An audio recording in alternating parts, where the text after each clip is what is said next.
everyone. This is your interviewer Farah, and I'm here at the Education 2.0 Conference Dubai with Miss Raisa. Welcome.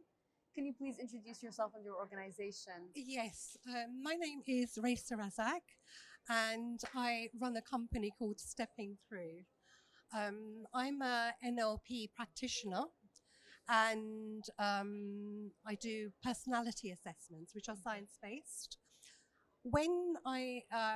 This is something relatively new to me, this career, because 4 years ago I answered a personality assessment, which literally changed my life. Prior to this, my speciality or my line of work was property management in London. So my husband and I run a property management company, which obviously we still have. But 4 years ago, very late night, I was sort of playing some sort of word game on my phone, and some ad came up for a personality assessment, which usually I wouldn't even sign off for. But for some reason, I thought, oh, that looks interesting. Answered the questions, went through. When I actually did the course and got the findings for my personality assessment, I was blown away. So much so that I actually became a personality evaluator, became a neuro-linguistic practitioner, a timeline therapist, a hypnotherapist, and a coach. And then I did masters in all of those. And now I have a company called Stepping Through. And we have a special program called, which I've developed. It's called STAT, which is Stepping Through Ascension Therapy.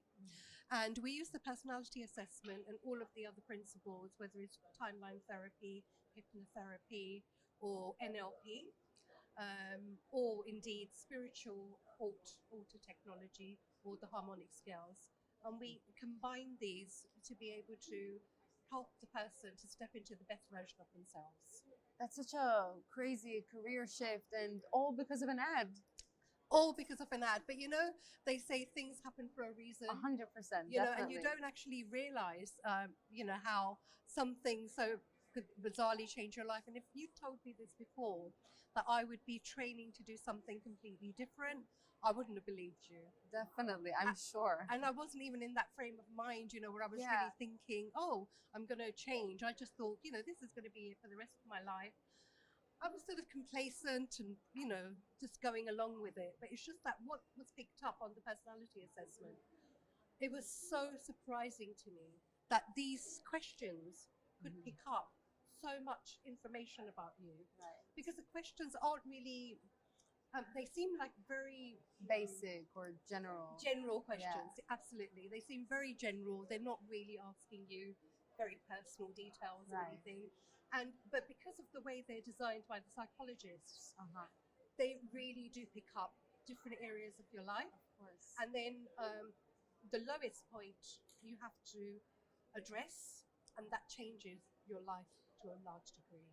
And now you're here receiving an award for outstanding leadership, which I'd like to congratulate you for. Thank you very much. And that was totally unexpected, you know, like to ever think I would be getting an award, especially in education, when that wasn't my field. But now, really, I think it's because it was such a brilliant thing, the assessment and the findings, that gave me such passion for this career. So now, can you tell us a little more about your company, your organization? Stepping Through Life Accession Therapy is the service that's one of the services that we offer. Yes. Yeah. So it's like a coaching program, and also this coaching program is going to be offered to other coaches to teach as well. That's something that I'm working on at the moment because of the way it works. It's very bespoke. So, for example, obviously, the person starts with the personality assessment. And whatever findings are found in the personality assessment, we look at the unique individual, look at where they are in their life at the moment, and how they see the world and so forth. And then we use whichever technology is necessary. So whether it's NLP, whether it's timeline therapy or hypnotherapy, or alter spiritual technology or the harmonic scales, and some administrative tools, or a combination of all of them, or some of them, depending on what the person's needs are. And do you have any plans for the future as to where you see your company going?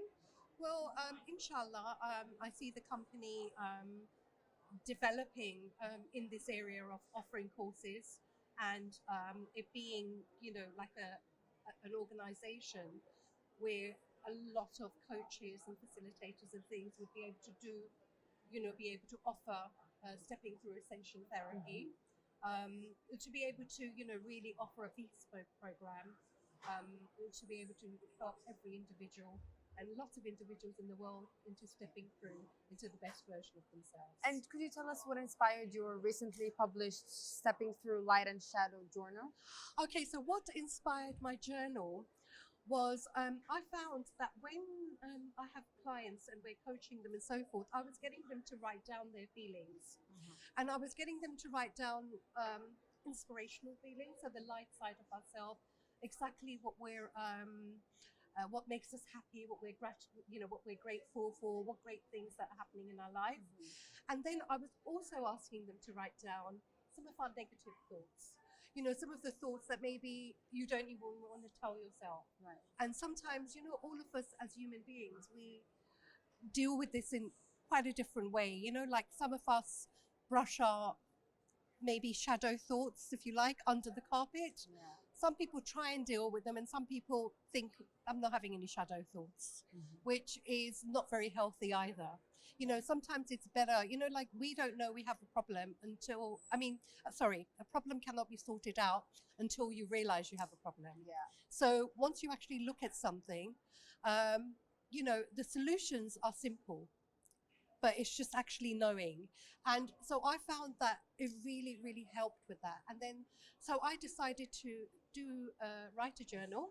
Obviously, the journal can be used on a day-to-day basis for work, etc. But it's a special journal because it's an NLP journal. So, for example, if you write about yourself, you'd be able to see the way you're writing about yourself. And if you're writing about in a negative tone or some of the language used perhaps isn't, inspiring even to yourself or to your subconscious mind, you can use NLP to reframe, for example. So you could think, well, hang on, the way, it tells you how to use the journal. So you could think, well, hang on, this hasn't been written too well. So I will now reframe this and say it like this. Yeah. And it really does make a big difference because, we can really help ourselves. I mean, Allah Ta'ala's given us such incredible skills and, we have the ability to even self-heal. Like we have it all within us. But it's actually just bringing it out and using it. Of course. And can you tell me a bit about your experience at the conference? Were you able to share those thoughts with people here? Yes, I mean, on the panel discussion, I was able to talk about metacognition, which again is one of the reasons for the journal. And metacognition, as you know, is just basically finding out how we think. Yes. So it's looking at your own thinking. Now, it seems like a very simple aspect, like a very simple concept even. Yeah. But sometimes we all think, but not all of us know how we think. And sometimes once you know how you think, again, as I was saying with the light and shadow journal, the way you write things down, the way it's framed in your mind, when you're able to identify how you think, there's a lot of areas in your life which you can address in a more positive light and in an easier way, because now you have a formula. How you're working, how you're addressing things, so you know which way to go. So it makes a big difference. So that journal was because of that. But then when we were speaking, I talked about metacognition in one of the panel talks we were doing about higher education. There was a manifesto as to improving higher education or people's admission into higher education. And what I mentioned there was that it was very important for people to look at metacognition, look at how and use metacognition for the greater good, as in the way they do the interviews, as in why they're choosing a particular career, and be able to develop themselves fully with these tools. And for the people watching right now, what is a piece of advice that you'd like to share with them? The fundamental piece of advice I'd like to share is never stop learning. You know, like life is a journey, and it's actually our duty to continue learning. No one learns everything. You know, there's so much out there. I mean, you know, there's so much in the world, and if you continue learning, and being a leader is a continuous journey. Definitely. You know, otherwise you can't be leading. You know, like, and also being a leader, it's starting, you know, not sort of shouting at everyone, telling everyone what to do, but, you know, using empathy, using your skills, you know, and also being humble, and, you know, like treating people, you know, in the best way possible in order to grow. And for those who'd like to get in touch with you, where can they find you? Okay, they can find me on LinkedIn. They can have a look at my website, and I'm on social media. So Stepping Through official on Instagram and on Facebook. But you can find me on steppingthrough.org. That's perfect. Thank you so much, Ms. Raisa. It's been a pleasure. Thank you. And congratulations Pleasure. again. Thank you.